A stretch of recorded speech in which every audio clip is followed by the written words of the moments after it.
سؤالي لك اليوم، المواطن السوري كيف عم يوصل لاخر الشهر؟ والله لا نحكي يعني ببساطه احمدي طبعا. باللهجه الشاميه. نحن بالنسبه لنا في بعض المدخرات اللي عندهم خلصت المدخرات، اللي عم مخبي خاتم خطبه، اسوار الذهب، شيء سلعه ببيته عم يبيعها، حتى اغراض بيته عم يبيعها احيانا.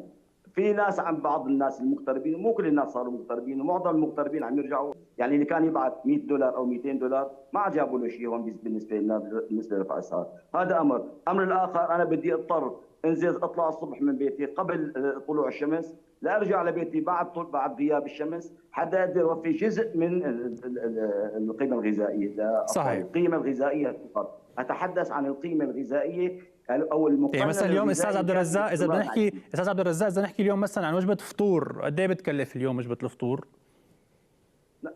انا بدي اجيب عندي 5 اولاد، انا امم ومرتي و3 اولاد، بدي 5 بيضات، بدي ربع كيلو لبن وربع كيلو جبنه، امم شويه سكر، شويه شاي، هدول بدهم 100,000 ليره سوريه. وجبه الافطار فقط لا باليوم. غير 100,000 ليره سوريه.